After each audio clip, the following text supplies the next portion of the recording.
അപ്പോൾ ഞാൻ മരിച്ചു പോകുമെന്നുള്ളൊരവസ്ഥ വരെ ഏകദേശമൊക്കെ എത്തിയൊരവസ്ഥയായിരുന്നു. അപ്പോൾ സ്വാഭാവികമായിട്ട് എതിർകക്ഷികൾ സന്തോഷിക്കും. പിന്നെ സാക്ഷി മരിച്ചുപോയാൽ കേസ് ചിലപ്പോൾ ഒരു പക്ഷേ വേറെ ഗതിയിലോട്ട് പോകാം, വേറൊരു ഗതിയിലോട്ട് പോയേക്കാം. പക്ഷേ ദിലീപ് ഇന്ന കാര്യങ്ങൾ ചെയ്തിട്ടുണ്ട്, അതെനിക്കറിയാം. അറിയാമെന്നുള്ള കാര്യങ്ങൾ ഞാൻ കോടതിയിൽ പറഞ്ഞിട്ടുണ്ട്, എൻ്റെ പരാതിയിൽ പറഞ്ഞിട്ടുണ്ട്, ഞാൻ പൊതുജനങ്ങളുടെ മുമ്പ് പറഞ്ഞിട്ടുണ്ട്.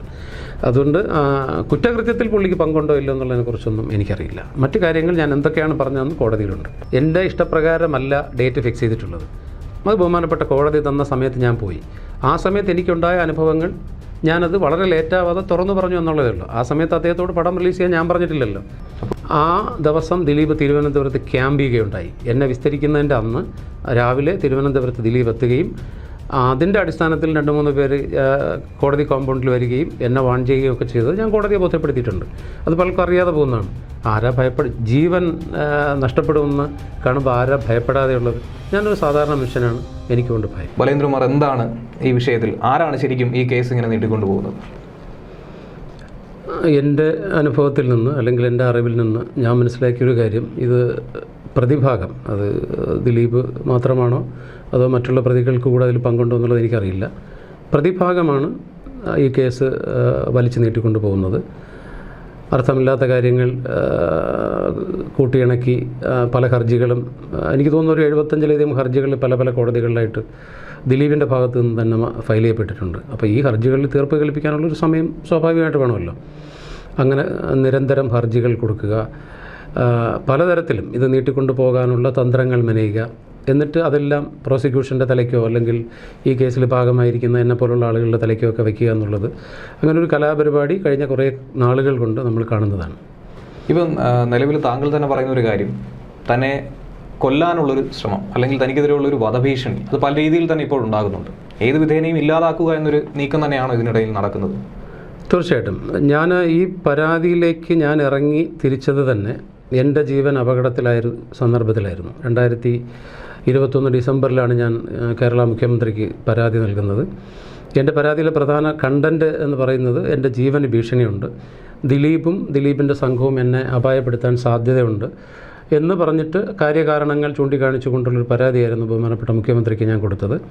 ആ പരാതിയിന്മേലുള്ള അന്വേഷണത്തിലാണ് നടി ആക്രമിക്കപ്പെട്ട കേസ് തുടരന്വേഷണത്തിന് വഴിവെച്ചത്. ആ ഭീഷണി ഇന്നും തുടരുന്നുണ്ട്. കാലാകാലങ്ങളായി ചോദിക്കുന്നത് തന്നെയാണ്. ഇതിനു മുന്നും പല മാധ്യമങ്ങളും സോഷ്യൽ മീഡിയയിൽ പല കുറിപ്പുകളിലൂടെയും ഒക്കെ ആരോപിക്കപ്പെട്ട ഒരു സംഭവം തന്നെയാണ്. കാരണം തുടക്കത്തിലെ ഈ വിഷയം അറിഞ്ഞിട്ടും എന്തുകൊണ്ട് ഇത്രയും കാലതാമസം എടുത്തു? 2021 വരെ കാത്തിരിക്കേണ്ടി വന്നു? അല്ലെങ്കിൽ തൻ്റെ ജീവൻ അപകടപ്പെടുന്ന ഒരു സാഹചര്യം ആയപ്പോഴാണോ ഇത് തുറന്നു പറയണമെന്ന് തോന്നിയിട്ടുള്ളത്? തീർച്ചയായിട്ടും. അതിന് പല കാരണങ്ങളുമുണ്ട്. ആ കാരണങ്ങളൊക്കെ ഞാൻ ബഹുമാനപ്പെട്ട കോടതിയിൽ രേഖാമൂലം സബ്മിറ്റ് ചെയ്തിട്ടുള്ളതിനാൽ എനിക്ക് കൂടുതൽ കാര്യങ്ങൾ പറയാൻ സാധിക്കില്ല. ഈ പറയണമെന്ന് കരുതിയതല്ല. ഒരുപക്ഷെ എൻ്റെ ജീവൻ അപകടത്തിൽ ആണെന്ന് എനിക്ക് എപ്പോഴെങ്കിലും തോന്നാതിരുന്നെങ്കിൽ ഒരുപക്ഷെ ഞാനത് പറയാതിരുന്നേനെ. പക്ഷേ ഒരു ഘട്ടം എത്തിയപ്പോൾ എനിക്ക് തന്നെ മനസ്സിലായി ഞാൻ അപകടപ്പെടാൻ സാധ്യതയുണ്ട്. എനിക്ക് ബോധ്യമായി. അത് പല കോണുകളിൽ നിന്ന് വിവരങ്ങൾ കിട്ടി. എനിക്കത് ബോധ്യപ്പെട്ടതിൻ്റെ അടിസ്ഥാനത്തിലാണ്. അത് പറയാതെ വേറെ വഴിയില്ല. പറയാതിരുന്നാൽ ഞാൻ ഒരുപക്ഷെ എന്തെങ്കിലും എനിക്കൊരു അപകടം സംഭവിച്ചാൽ ലോകം പോലും അറിയാതെ പോകും ഈ വിഷയം. അതുകൊണ്ട് തന്നെ അത് പറഞ്ഞേക്കാം എന്നുള്ളൊരു ധൈര്യം സംഭരിക്കുകയും അതിൻ്റെ അടിസ്ഥാനത്തിലാണ് ഞാൻ മുന്നോട്ട് വന്ന് പറയുകയും ചെയ്തത്. ഒരുപക്ഷെ അതിന് കാലതാമസം എടുത്തേക്കാം. കാലതാമസം എടുത്തതിന് പല കാരണങ്ങളുണ്ട്. ഞാൻ നേരത്തെ തന്നെ മാസങ്ങൾക്ക് മുമ്പ് പറഞ്ഞ മറുപടി തന്നെയാണ്. എല്ലാവരും അവരവരുടെ കുടുംബം, കുട്ടികൾ, അവരുടെ പ്രൊഫഷൻ ഒക്കെ എല്ലാവരും നോക്കും. അപ്പോൾ ഞാനും സ്വാഭാവികമായിട്ട് സെൽഫിഷായി. എൻ്റെ കാര്യത്തിൽ എനിക്ക് എന്തെങ്കിലും സംഭവിച്ചാലോ അല്ലെങ്കിൽ ഇൻഡസ്ട്രിയിൽ എനിക്ക് എന്തെങ്കിലുമൊക്കെ പ്രശ്നങ്ങളുണ്ടായാലോ എന്ന് വിചാരിച്ച് ഭയം കൊണ്ട് ഒളിഞ്ഞിരുന്നൊരു കാലഘട്ടമായിരുന്നു അത്. പക്ഷേ ഒരു ഘട്ടം കഴിഞ്ഞപ്പോൾ നമ്മൾ ഒളിച്ചിരുന്നിട്ട് കാര്യമില്ല, അത് പറയാതെ വേറെ മാർഗമില്ല എന്നുള്ള ആ ഒരു അവസ്ഥ സംജാതമായപ്പോഴാണ് അത് പറയാൻ തീരുമാനിച്ചത്. ഇപ്പോൾ നിലവിൽ കഴിഞ്ഞ ദിവസം ഉണ്ടായ പരാമർശം അത് തന്നെയാണ് അദ്ദേഹത്തെ ഏറ്റവും അധികം സംശയത്തിൻ്റെ മുൾമുനയിൽ ഈ സാഹചര്യത്തിൽ നിർത്തുന്നത്. കാരണം കേസുമായി ഏത് അറ്റം വരെയും പോകുമെന്നൊരു പ്രസ്താവന ഇടയ്ക്ക് ദിലീപുമായി ബന്ധപ്പെട്ട വൃത്തങ്ങൾ സൂചിപ്പിച്ചിരുന്നു. എന്ത് നിയമ നടപടി വന്നാലും അതിനെ നേരിടാമെന്ന് പറഞ്ഞിരുന്നു. പക്ഷേ ഇനി ഈ ഹാഷ് വാല്യൂവുമായി ബന്ധപ്പെട്ട് കൂടുതലൊരു അന്വേഷണം നടത്താതെ കേസ് ഇങ്ങനെ അനന്തമായിട്ട് നീട്ടിക്കൊണ്ട് പോകാതെ വളരെ വേഗത്തിൽ പൂർത്തീകരിക്കണമെന്നാണ് അദ്ദേഹം പറഞ്ഞിരിക്കുന്നത്. അദ്ദേഹം പറഞ്ഞതിനുള്ളിൽ കേസ് പൂർത്തീകരിക്കണമെന്നാണോ അതോ വീണ്ടും പരിശോധന നടക്കുമ്പോൾ മറ്റെന്തെങ്കിലും സംഭവിക്കുമെന്നുള്ളൊരു ഭയമാണോ? രണ്ടാമത് പറഞ്ഞതായിരിക്കും അതിൻ്റെ ഒരു സത്യാവസ്ഥ. കാരണം എന്തെങ്കിലും അന്വേഷണം നടന്നാൽ അതിലൊരു പക്ഷേ തന്നെ ബാധിക്കുമോ എന്നുള്ളൊരു ഭയം കൊണ്ട് തന്നെയാണ് അങ്ങനെ പറയുന്നത്. ഇപ്പോൾ കോടതി തന്നെ ഇന്നലെ പരാമർശം നടത്തിയത് നമ്മളെല്ലാം കേട്ടു, മാധ്യമങ്ങളിലൂടെ നമ്മളെല്ലാം കേട്ടതാണ്. ഇപ്പോൾ തനിക്കതിൽ പങ്കില്ലെങ്കിൽ പിന്നെ താനെന്തിനാണ് വിഷമിക്കുന്നത് അല്ലേ? എത്രയോ പേര് കേരളത്തിലുണ്ട്, അവർക്ക് ആർക്കും വിഷമമില്ല. അത് ഹാഷ് വാല്യൂ മാറിയതിനെക്കുറിച്ച് കോടതി അന്വേഷിക്കുകയോ പോലീസ് അന്വേഷിക്കുകയോ എന്തായിക്കൊണ്ട് പോട്ടെ, തനിക്കതിൽ പങ്കില്ലെങ്കിൽ ആ വിഷയത്തിൽ താനെന്തിന് ബോധേടാവണം? അപ്പോൾ അങ്ങനെ ആവശ്യത്തിൽ കൂടുതൽ എന്തിന് പുള്ളി ഉത്കണ്ഠപ്പെടുന്നു എന്നുള്ളത് കോടതി തന്നെ ഇന്നലെ ചോദിക്കുകയുണ്ടായി. അപ്പോൾ അത് ജനങ്ങൾക്കത് സംശയത്തിന് ഒരുപാട് വഴിവെക്കുന്ന ചില ഘടകങ്ങളാണ്. ഇപ്പോൾ അദ്ദേഹത്തിൻ്റെ മുൻ ഭാര്യ മഞ്ജു വാര്യരെ വിസ്തരിക്കുന്നതിനെക്കുറിച്ച് തന്നെ പ്രോസിക്യൂഷൻ നടപടികൾ സ്റ്റാർട്ട് ചെയ്തപ്പോൾ പുള്ളി പറഞ്ഞു മഞ്ജു വാര്യരെ വിസ്തരിക്കാൻ പാടില്ല. മഞ്ജു വാര്യരെ വിസ്തരിക്കണോ വേണ്ടയോ എന്ന് തീരുമാനിക്കേണ്ടത് കോടതിയും അല്ലെങ്കിൽ പ്രോസിക്യൂഷനൊക്കെയാണ്. അത് തീരുമാനിക്കുന്നത് ഒരു പ്രതിയല്ല എന്നൊന്ന് സുപ്രീം കോടതി പറഞ്ഞു. ഒരു പ്രതിയുടെ തീരുമാനത്തിനനുസരിച്ചല്ല കോടതി ഇരിക്കുന്നത്. അപ്പം മഞ്ജു വാര്യരെ വിസ്തരിച്ചാൽ കുറ്റം ചെയ്തിട്ടില്ലെങ്കിൽ പിന്നെ അദ്ദേഹത്തിന് എന്തിന് ഭയപ്പെടാനിരിക്കുന്നു? അപ്പോൾ ഇങ്ങനെ ഏത് മേഖലയിൽ നമ്മൾ അദ്ദേഹത്തിൻ്റെ പ്രവൃത്തികൾ നമ്മൾ ഒബ്സർവ് ചെയ്താലും നമുക്ക് മനസ്സിലാവും അതിൻ്റെ പിന്നിൽ അദ്ദേഹത്തിനൊരു ഭയമുണ്ട്. തെറ്റ് ചെയ്യാത്ത ആരെയും ഇവിടെ ആരും മനഃപൂർവ്വം അങ്ങനെ ജയിലിലാക്കില്ല, അങ്ങനെ അയാൾ കുറ്റവാളിയായി മാറില്ല. കാരണം ഇവിടുത്തെ ഒരു നിയമ സംവിധാനം മറ്റ് രാജ്യത്തിൻ്റെ മറ്റ് സ്റ്റേറ്റുകളിലുള്ളതുപോലെയൊന്നുമല്ല. കേരളത്തിൽ അങ്ങനെ കുറ്റം ചെയ്യാത്ത ഒരാളൊന്നും അങ്ങനെ ശിക്ഷ അനുഭവിച്ചായിട്ട് ചരിത്രങ്ങളൊന്നും രേഖപ്പെടുത്തിയിട്ടില്ല. അതുകൊണ്ട് കുറ്റം ചെയ്തിട്ടില്ലെങ്കിൽ നെഞ്ചി പിരിച്ച് നമുക്ക് നിൽക്കാം, നമ്മൾ കുറ്റം ചെയ്തിട്ടില്ല, നമ്മളാരും ഒന്നും ചെയ്യില്ല എന്ന്. കുറ്റം ഈ എന്തോ ഒരു പഴഞ്ചൊല്ലുണ്ടോ, ഈ മടിയിൽ കനവുള്ളവനാണ് വഴിയിൽ ഭയക്കേണ്ടത് എന്ന് പറഞ്ഞതുപോലെ നമ്മുടെ മടിയിൽ കനവില്ലെങ്കിൽ പിന്നെ നമ്മളെന്തിനു ഭയപ്പെടണം? ഭയപ്പാടിൻ്റെ കാര്യം പറഞ്ഞതുപോലെ നമ്മുടെ ദിലീപ് ഇത്രയധികം ഭയക്കുന്നു, അല്ലെങ്കിൽ ദിലീപ് പല കാര്യങ്ങളെ ഭയക്കുന്നു എന്ന് താങ്കൾ പറയുന്നു. ബാലേന്ദ്രകുമാർ എന്തിനൊക്കെയാണ് ഭയക്കുന്നത്? എനിക്ക് ആകെയുള്ളൊരു ഭയം എന്ന് പറയുന്നത് എൻ്റെ ജീവൻ്റെ ഭയം മാത്രമാണ്. അല്ലാതെ എനിക്ക് നഷ്ടപ്പെടാൻ പ്രത്യേകിച്ച് ഒന്നുമില്ല. അതുകൊണ്ട് തന്നെ നഷ്ടപ്പെടാനുള്ളവർക്കാണല്ലോ ഭയപ്പാട് കൂടുതൽ വരുന്നത്. എനിക്കാകെ നഷ്ടപ്പെടാനുള്ള എൻ്റെ ജീവൻ മാത്രമാണ്. അപ്പോൾ എൻ്റെ ജീവന് അപകടം വരും എന്നുള്ളൊരു ഭയം എനിക്കുണ്ടായതിൻ്റെ അടിസ്ഥാനത്തിലാണ് ഈ കേസുണ്ടായതും. ആ ഭയം ഇപ്പോഴും നിലനിൽക്കുന്നുണ്ട്. ഇപ്പോൾ തന്നെ തിരുവനന്തപുരത്ത് വീഡിയോ കോൺഫറൻസ് വഴിയാണ് എന്നെ വിസ്തരിച്ചത് പകുതിയിലധികം. ആ വീഡിയോ കോൺഫറൻസ് സ്റ്റാർട്ട് ചെയ്യുന്നതിൻ്റെ അന്ന് ദിലീപിൻ്റെ ആൾക്കാർ തിരുവനന്തപുരത്ത് കോടതി വളപ്പിൽ നിന്നുകൊണ്ട് എന്നെ വാൺ ചെയ്തിങ്ങനെ വിട്ടു. ഞാനത് അന്നേ ദിവസം തന്നെ ഞാൻ ബഹുമാനപ്പെട്ട കോടതിയിൽ ബോധ്യപ്പെടുത്തുകയുണ്ടായി. കോടതി അന്നേരം തന്നെ എനിക്ക് പോലീസ് പ്രൊട്ടക്ഷൻ അവിടെ വെച്ച് അനുവദിക്കുകയുണ്ടായി. ഇതൊന്നും പുറത്ത് മാധ്യമങ്ങളിലൊന്നും വരാത്ത വാർത്തകളാണ്. ആ ദിവസം ദിലീപ് തിരുവനന്തപുരത്ത് ക്യാമ്പ് ചെയ്യുകയുണ്ടായി. എന്നെ വിസ്തരിക്കുന്നതിൻ്റെ അന്ന് രാവിലെ തിരുവനന്തപുരത്ത് ദിലീപ് എത്തുകയും അതിൻ്റെ അടിസ്ഥാനത്തിൽ 2-3 പേര് കോടതി കോമ്പൗണ്ടിൽ വരികയും എന്നെ വാൺ ചെയ്യുകയും ഒക്കെ ചെയ്തത് ഞാൻ കോടതിയെ ബോധ്യപ്പെടുത്തിയിട്ടുണ്ട്. അത് പലർക്കും അറിയാതെ പോകുന്നതാണ്. ആരാ ജീവൻ നഷ്ടപ്പെടുമെന്ന് കാണുമ്പോൾ ആരാ ഭയപ്പെടാതെയുള്ളത്? ഞാനൊരു സാധാരണ മനുഷ്യനാണ്, എനിക്കുകൊണ്ട് ഭയം. ഏതെല്ലാം തരത്തിലാണ് താങ്കൾ ഇപ്പോൾ ഒരു അനുഭവം പറഞ്ഞു? ഇതുപോലെ താങ്കൾക്ക് ഓർത്തെടുത്ത് പറയാൻ കഴിയുന്ന അനുഭവങ്ങൾ എന്തെങ്കിലും ഉണ്ടോ? ഇത്തരത്തിൽ വധഭീഷണിയോ അല്ലെങ്കിൽ കൊല്ലാനുള്ള ഒരു സാധ്യതയോ ഒക്കെ ഉണ്ടായി വന്നതായിട്ടുള്ള? ഉണ്ട് ഭീഷണി. പക്ഷേ ഞാൻ കോടതിയിൽ പറഞ്ഞിട്ടുള്ള കാര്യങ്ങളായതിനാൽ എനിക്കത് മാധ്യമങ്ങളിലൂടെ പറയാൻ ബുദ്ധിമുട്ടുണ്ട്. കോടതിയിൽ പറഞ്ഞ കാര്യങ്ങളായതിനാൽ എനിക്ക് നിയമപരമായി അതെ. താങ്കൾ പറഞ്ഞു വിചാരണയ്ക്കായി പല രീതിയിൽ താങ്കൾ വീഡിയോ കോൺഫറൻസിംഗ് വഴി ആദ്യം കോടതിയിൽ നേരിട്ട് ഹാജരായിട്ടുണ്ടായിരുന്നു. ഇപ്പം നിലവിൽ എങ്ങനെയാണ്? വീഡിയോ കോൺഫറൻസിംഗ് തന്നെയാണോ അതോ നേരിട്ട് ഹാജരാണോ? എൻ്റെ വിചാരണ ഇപ്പോൾ കഴിഞ്ഞ 15-ാം തീയതി എൻ്റെ വിചാരണ പൂർത്തീകരിച്ചിരുന്നു. തുടക്കത്തിൽ 2022 നവംബറിൽ വിചാരണ തുടങ്ങിയതാണ്. കഴിഞ്ഞ വർഷം നവംബർ 23-ാം തീയതിയായിരുന്നു എറണാകുളം പ്രിൻസിപ്പൽ സെഷൻസ് കോർട്ടിലായിരുന്നു വിചാരണ സ്റ്റാർട്ട് ചെയ്തത്. എൻ്റെ ഫിസിക്കൽ പ്രസൻസ് തന്നെ ഉണ്ടായിരുന്നു തുടക്കത്തിൽ കുറച്ച് ദിവസങ്ങളിൽ. അപ്പോൾ ആ സമയത്താണ് ഞാൻ അസുഖബാധിതനാകുന്നത്. അപ്പോൾ അങ്ങനെ കോടതിയുടെ പെർമിഷനോട് കൂടിയാണ് ഞാൻ ചികിത്സാർത്ഥം ഞാൻ തിരുവനന്തപുരത്തേക്ക് വരുന്നത്. പക്ഷേ അൺഫോർച്ചുനേറ്റ്ലി അൺഎക്സ്പെക്റ്റഡായിട്ട് വളരെ സീരിയസ് ആയിട്ടുള്ളൊരു അസുഖത്തിലോട്ടാണ് പോയത്. 2 സർജറികൾ മീറ്റ് ചെയ്തു. അത് കഴിഞ്ഞ് കിഡ്നി ഫെയിലുവറായി, 2 കിഡ്നികളും ഫെയിലുവറായി. അപ്പോൾ അതിൻ്റെ ട്രീറ്റ്മെൻറ്റിലിരിക്കുന്ന സമയത്ത് വിചാരണ നടപടികൾ നിന്നു. അപ്പോൾ ഡയാലിസിസ് ചെയ്യുമല്ലേ? അതെ. നിലവിൽ ആഴ്ചയിൽ 2 3 ഡയാലിസിസിലോട്ട് പോയിക്കൊണ്ടിരിക്കുകയാണ് ഇപ്പോൾ. അപ്പോൾ അങ്ങനെ ആ സമയത്ത് അങ്ങനെ ട്രീറ്റ്മെൻറ്റുമായിട്ട് ബന്ധപ്പെട്ട് നിൽക്കുന്ന സമയത്ത് ഇനി എങ്ങനെ വിചാരണ മുന്നോട്ട് പോകുമെന്നുള്ളൊരു കൺഫ്യൂഷൻ ഉണ്ടായിരുന്നു. അപ്പോൾ ഞാൻ മരിച്ചു പോകുമെന്നുള്ളൊരവസ്ഥ വരെ ഏകദേശമൊക്കെ എത്തിയൊരവസ്ഥയായിരുന്നു. അപ്പോൾ സ്വാഭാവികമായിട്ട് എതിർകക്ഷികൾ സന്തോഷിക്കും. പിന്നെ സാക്ഷി മരിച്ചു പോയാൽ കേസ് ചിലപ്പോൾ ഒരു പക്ഷേ വേറെ ഗതിയിലോട്ട് പോകാം, വേറൊരു ഗതിയിലോട്ട് പോയേക്കാം. അപ്പോൾ അങ്ങനെ ഇരിക്കുന്ന സമയത്താണ് എനിക്ക് ആദ്യം കഴുത്തിലൂടെയായിരുന്നു ഡയാലിസിസ് നടന്നുകൊണ്ടിരുന്നത്. അപ്പോൾ ഒരു 3 മാസത്തേക്ക് ഒരു കാരണവശാലും ചെറിയ ട്രാവലിംഗ് അനുവദിക്കില്ല എന്ന് ഡോക്ടേഴ്സ് പറഞ്ഞു. പിന്നെ ആൾക്കൂട്ടത്തിൽ പോകാൻ പാടില്ല, പൊടിപടലങ്ങൾ ഉള്ള സ്ഥലങ്ങളിൽ പോകാൻ പാടില്ല. അപ്പോൾ അങ്ങനെ നിയന്ത്രണങ്ങൾ ഉണ്ടായിരുന്നതുകൊണ്ട് എനിക്ക് വീഡിയോ കോൺഫറൻസ് പ്രത്യേകിച്ച് അനുമതി കോടതി തരികയുണ്ടായി. അങ്ങനെ തിരുവനന്തപുരത്ത് ജില്ലാ കോടതി വളപ്പിലുള്ള ഉപയോഗശൂന്യമായി കിടന്ന ഒരു കോടതി ആയിരുന്നു വീഡിയോ കോൺഫറൻസിന് വേണ്ടി എനിക്ക് അനുവദിച്ചത്. ഇതിനിടയിൽ കേട്ട ഒരു കാര്യം എന്ന് പറയുന്നത് താങ്കളൊരു സാക്ഷി മാത്രമാണ് ഈ കേസ്. താങ്കളെ എത്ര തവണ വിചാരണ ചെയ്തിട്ടുണ്ട്? എന്നെ പ്രതിഭാഗം 37 ദിവസം വിചാരണ നടത്തി. അങ്ങനൊരു സംഭവം കേരളത്തിൽ ഇതിനു മുമ്പ് ഉണ്ടായിട്ടുണ്ടോ? ഉണ്ടായിട്ടില്ല എന്നുള്ളതാണ് എനിക്ക് നിയമം അറിയാമെന്നുള്ള പലരും എന്നോട് പറഞ്ഞിട്ടുള്ളത്. പല വമ്പൻ കേസുകളിലും 19-20 ദിവസത്തിൽ കൂടുതലൊരു സാക്ഷി വിസ്തരിച്ച ചരിത്രമില്ല എന്നുള്ളതാണ് അറിയാൻ കഴിഞ്ഞത്. വേറെ എവിടെയെങ്കിലും ഉണ്ടോ എന്നുള്ളതും അറിയില്ല. എന്നെ 37 ദിവസം വിചാരണ നടത്തി. 40 ദിവസം മൊത്തം കോടതിയിൽ ഞാൻ ഹാജരായിരുന്നു. അതിൽ 3 ദിവസം പ്രോസിക്യൂഷൻ്റെ ആയിരുന്നു. ബാക്കി 37 ദിവസവും എതിർഭാഗത്തിൻ്റെ ക്രോസിംഗ് ആയിരുന്നു.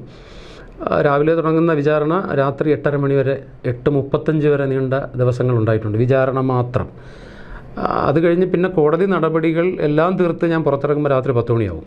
ഇതെല്ലാം ഈ ഡയാലിസിസ് നടന്നുകൊണ്ടിരുന്ന പീരീഡിലാണ്. ഈ പറയുന്ന സമയത്ത് താങ്കൾ ഡയാലിസിസ് ചെയ്തുകൊണ്ടിരിക്കുകയാണ്. ഇതിൽ എല്ലാ ചൊവ്വയും വെള്ളിയും ഞാൻ ഡയാലിസിസ് കഴിഞ്ഞിട്ടാണ് ഞാൻ കോടതിയിലെത്തുന്നത്. ഡയാലിസിസ് മുറിയിൽ നിന്ന് നേരെ കോർട്ട് റൂമിലേക്ക് എന്നുള്ള രീതിയിലാണ്. കാരണം വെളുപ്പിന് 4 മണിക്ക് ഡയാലിസിസിന് പോകും, 9 മണി 9:30 ആകുമ്പോൾ ഡയാലിസിസ് തീരും, 10 മണിയോടുകൂടി ഞാൻ കോർട്ടിലെത്തും. കോടതി നടപടികൾ സ്റ്റാർട്ട് ചെയ്ത് കഴിഞ്ഞാൽ വൈകുന്നേരം 6 മണി 7 മണി 8:30 മണിക്കൊക്കെ തീർന്ന ദിവസങ്ങളുണ്ട്. അതെല്ലാം ഡയാലിസിസ് ഉള്ള ദിവസങ്ങളിൽ ഞാൻ കോടതിയിൽ ഓൾമോസ്റ്റ് ദിവസങ്ങളിലും ഞാൻ കോടതിയിലുണ്ടായിരുന്നിട്ടുണ്ട്. അപ്പോൾ ഒരു മനുഷ്യൻ, ഒരു രോഗാവസ്ഥയിലായ ഒരു വ്യക്തി എന്ന നിലയിലുള്ള പരിഗണന ഈ വിചാരണ നടപടിയിൽ കിട്ടിയിട്ടില്ല, അല്ലെങ്കിൽ ആ വേളയിൽ കിട്ടിയിട്ടില്ല എന്നാണ് താങ്കൾ പറയുന്നത്? ഇല്ല, എനിക്ക് കിട്ടിയിട്ടില്ല. സാധാരണ ഒരു പനി ബാധിച്ച് വരുന്ന ഒരാൾ പോലും ക്ഷീണിതനാണെന്ന് കണ്ടാൽ ഒരുപക്ഷെ എതിർഭാഗം അഡ്വക്കേറ്റ്സൊക്കെ മാനുഷിക പരിഗണന നൽകുമെന്നൊക്കെയാണ് ഞാൻ കേട്ടിട്ടുള്ളത്. പക്ഷേ ഇവിടെ അങ്ങനെയൊന്നും ഉണ്ടായിട്ടില്ല. ഇവിടെ ഡയാലിസിസ് ചെയ്ത് കഴിഞ്ഞാൽ നമ്മൾ ഈ കയ്യിലൂടെ ചെയ്യുന്ന സമയത്ത്, കഴുത്തിലൂടെ ചെയ്യുന്ന സമയത്തായിരുന്നാൽ കഴുത്തിൽ കത്തീറ്റർ എന്നൊരു സാധനം ഫിറ്റ് ചെയ്തിരിക്കും. അപ്പം ഡയാലിസിസ് കഴിയുന്ന സമയത്ത് നമുക്ക് കണ്ടിന്യൂസ് ആയിട്ടുള്ള ചുമയുണ്ടാകും. അപ്പോൾ ഈ ചുമ സഹിക്കാൻ വയ്യാതെ, ഈ ചുമയത്താണ് ഉള്ള സമയത്താണ് നമ്മൾ വിചാരണയ്ക്ക് ഹാജരാകുന്നത്. അപ്പോൾ ചുമ സഹിക്കാൻ വയ്യാതെ ഇവിടുന്ന് ട്യൂബ് പൊട്ടി ബ്ലഡ് പുറത്ത് വന്നിട്ടുള്ള ദിവസങ്ങളുണ്ടായിട്ടുണ്ട്. കാരണം ഇത് ട്യൂബ് വിചാരണ നടക്കുന്ന സമയത്ത് തന്നെയാണ്. ഞാനത് കോടതിയിൽ പറഞ്ഞിട്ടുമുണ്ട്. എനിക്കത് സഹിക്കാൻ പറ്റാത്ത അവസ്ഥ വന്നപ്പോൾ ഞാൻ കോടതിയിൽ പറഞ്ഞ ദിവസങ്ങളുണ്ടായിട്ടുണ്ട്. അത് കഴിഞ്ഞിട്ട് കയ്യിലൂടെ ഡയാലിസിസ് സ്റ്റാർട്ട് ചെയ്ത സമയങ്ങളിൽ ഈ കയ്യിൽ ഡയാലിസിസ് കഴിഞ്ഞിട്ട് 2 ബാൻഡ് ചുറ്റിവിടും, ഈ വെയിൻ ബ്ലോക്ക് ചെയ്യാൻ വേണ്ടി. ഈ ബാൻഡ് കെട്ടിക്കഴിഞ്ഞാൽ ഒരു 3 മണിക്കൂർ കഴിയുമ്പോൾ കൈ മരവിക്കും മൊത്തം. അപ്പോൾ ആ ബാൻഡ് അഴിച്ചു മാറ്റണം. അതിന് മെഡിസിനുണ്ട്, മറ്റു മെഡിസിൻസ് കഴിക്കണം. അത് അഴിക്കാൻ പോലും സമയം തരാതെ എന്നെ കോടതിയിലിരുത്തിയിട്ടുണ്ട്. അത് അഴിച്ചു പോലും കളയാൻ സമ്മതിക്കാതെ ഒരു ദിവസം രാവിലെ 10 മണിക്ക് തുടങ്ങിയ സിറ്റിംഗ് 9:30 ഞാൻ ഡയാലിസിസ് കഴിഞ്ഞിട്ട് വെളുപ്പിന് 2:30 മണിക്ക് വീട്ടിൽ നിന്ന് ഇറങ്ങി 4 മണിക്ക് ഹോസ്പിറ്റലിൽ വന്ന് 4 മുതൽ ഡയാലിസിസ് സ്റ്റാർട്ട് ചെയ്ത് ഒരു 9:30 ഒക്കെ ആകുമ്പോൾ ഡയാലിസിസ് തീരും. പിന്നെ കിട്ടുന്ന ഒരു 10-15 മിനിറ്റ് കൊണ്ട് ഫുഡെല്ലാം കഴിച്ചിട്ട് കോടതിയിൽ 10 മണിക്ക് ഹാജരായി. 10 മണിക്ക് സിറ്റിംഗ് ഉള്ള ഒരു ദിവസമായിരുന്നു അന്ന്. 10 മണി മുതൽ വൈകുന്നേരം 6 മണി വരെ ചെയറിൽ നിന്ന് എണീക്കാതെ നമുക്ക് സാധാരണ ഒറ്റയിരിപ്പാണ്. ആ ഒറ്റയിരിപ്പിൽ വൈകുന്നേരം 6-5 വരെ വിചാരണ നടത്തിയ ദിവസം ഉണ്ടായിട്ടുണ്ട്. വളരെ വേദനിപ്പിക്കുന്ന, മറക്കാൻ പറ്റാത്തൊരു ദിവസമാണെന്ന്. എനിക്ക് മെഡിസിൻ കഴിക്കണമായിരുന്നു, ടോയ്ലറ്റിൽ പോകണമായിരുന്നു. മാത്രമല്ല ഡയാലിസിസ് കഴിഞ്ഞ് വന്ന ഒരാളാണ്. അപ്പോൾ ചില ഇഞ്ചക്ഷൻസും ഒക്കെ എടുത്തിട്ടാണ് നമ്മൾ വരുന്നത്. അതിൻ്റെ സെഡേഷനൊക്കെ ഉണ്ട്. പക്ഷേ അതൊന്നും പരിഗണിക്കപ്പെട്ടില്ല. ഇവിടെ വേദന തോന്നുന്നുണ്ടോ? ഒരു വെളിപ്പെടുത്തൽ നടത്തി, പ്രത്യേകിച്ചും ഒരാൾക്ക് ഉപകാരം വരട്ടെ എന്ന രീതിയിൽ താങ്കളുടെ മനോഭാവത്തിൽ ഒരു വെളിപ്പെടുത്തൽ നടത്തി, ഒരു പ്രതി ശിക്ഷിക്കപ്പെടണമെന്ന് താങ്കൾ വിചാരിച്ചു. പക്ഷേ ഇപ്പോൾ ഏറ്റവും അധികം പീഡിപ്പിക്കപ്പെടുന്നത് താനാണോ എന്നൊരു തോന്നലുണ്ടായിട്ടുണ്ടോ? അല്ല, 2 കാര്യങ്ങൾ തിരുത്തണം. ഒന്ന്, മറ്റൊരാളിന് ഉപകാരം വരട്ടെ എന്ന് കരുതി ഞാൻ വന്ന ആളല്ല. ആർക്കും ഇത് ഉപകാരം വരാൻ വേണ്ടി ഞാൻ അങ്ങനെ ആഗ്രഹിച്ചു വന്നതല്ല. ഞാൻ എൻ്റെ രക്ഷയെ കരുതി വന്ന ഒരാളാണ്. അത് മറ്റൊരാൾക്ക് അല്ലെങ്കിൽ മറ്റൊരാൾക്ക് നീതി കിട്ടുന്നുവെങ്കിൽ അല്ല, തീർച്ചയായിട്ടും അത് മറ്റൊരാൾക്ക് നീതി കിട്ടുന്നുവെങ്കിൽ എനിക്കത് സന്തോഷമേ ഉള്ളൂ എന്നാണ് ഞാൻ പറഞ്ഞത്. മറ്റൊരാൾക്ക് വേണ്ടി അയാൾക്ക് നീതി വാങ്ങിച്ച് കൊടുക്കണം എന്ന് പറഞ്ഞുകൊണ്ട് വന്ന ഒരാളല്ല. എൻ്റെ രക്ഷയ്ക്ക് വേണ്ടി ഞാൻ വന്ന ഒരാളാണ്. പിന്നെ ദിലീപ് ശിക്ഷിക്കപ്പെടണം എന്ന് പറഞ്ഞ് എനിക്കങ്ങനെ വാശിയുമില്ല. അങ്ങനെ വന്നൊരാളല്ല. ദിലീപ് കുറ്റം ചെയ്തിട്ടുണ്ടെങ്കിൽ ശിക്ഷിക്കപ്പെടാം. അത് തീരുമാനിക്കേണ്ടത് നമ്മളൊന്നുമല്ല. ദിലീപ് കുറ്റം ചെയ്തിട്ടുണ്ടോ അല്ലയോ എന്ന് തെളിയിക്കപ്പെടേണ്ടിയിരിക്കുന്നതാണ്. അത് ഞാനായിട്ട് പറയേണ്ടതില്ല. പക്ഷേ ദിലീപ് ഇന്ന കാര്യങ്ങൾ ചെയ്തിട്ടുണ്ട്, അതെനിക്കറിയാം. ആ അറിയാമെന്നുള്ള കാര്യങ്ങൾ ഞാൻ കോടതിയിൽ പറഞ്ഞിട്ടുണ്ട്, എൻ്റെ പരാതിയിൽ പറഞ്ഞിട്ടുണ്ട്, ഞാൻ പൊതുജനങ്ങളുടെ മുമ്പ് പറഞ്ഞിട്ടുണ്ട്. അതുകൊണ്ട് കുറ്റകൃത്യത്തിൽ പുള്ളിക്ക് പങ്കുണ്ടോ ഇല്ലോ എന്നുള്ളതിനെക്കുറിച്ചൊന്നും എനിക്കറിയില്ല. മറ്റു കാര്യങ്ങൾ ഞാൻ എന്തൊക്കെയാണ് പറഞ്ഞതെന്ന് കോടതിയിലുണ്ട്. ഇനി പ്രധാനമായും സോഷ്യൽ മീഡിയയിലും മറ്റും തുടക്കം മുതൽ തന്നെ താങ്കളെ അനുകൂലിക്കുന്നവരുണ്ട്, താങ്കളെ എതിർക്കുന്നവരുണ്ട്. ശരിയാണ്. അപ്പം വിമർശനങ്ങളെ കൂടി നമ്മൾ ഉൾക്കൊള്ളേണ്ടതുണ്ട്. തുടക്കത്തിൽ താങ്കൾ ഒരു ആരോപണം ഉന്നയിച്ച സമയം അന്ന് ദിലീപിനെ സംബന്ധിച്ച് കേസും അന്വേഷണവും കാര്യങ്ങളുമായി മുന്നോട്ട് പോവുകയായിരുന്നു. അദ്ദേഹവുമായി ബന്ധപ്പെട്ട് ഒട്ടനവധി സിനിമകൾ നിർത്തിവെക്കേണ്ടതും ചിലർ പിന്മാറുന്ന ഒരു സാഹചര്യം, ചില സിനിമകൾ നീട്ടിവെക്കേണ്ട, അങ്ങനെ കുറേ സംഭവങ്ങളുണ്ടായിരുന്നു. ഒരു നടൻ എന്ന രീതിയിൽ അദ്ദേഹത്തിൻ്റെ സിനിമ രാമലീല റിലീസായ സമയത്തായിരുന്നു ഈ ആരോപണങ്ങൾ വലിയ രീതിയിൽ ഉയർന്നു വന്നത്. ശേഷം ഇപ്പോൾ ഒരു 1.5 വർഷത്തെ ഇടവേള കഴിഞ്ഞിരിക്കുന്നു, ഏകദേശം 2 വർഷത്തിലേക്ക് കടക്കുന്നു. അദ്ദേഹത്തിൻ്റെ അടുത്ത 1-2 സിനിമകൾ വോയിസ് ഓഫ് സത്യനാഥൻ ഈ മാസം ഇറങ്ങാനിരിക്കുമായിരുന്നു.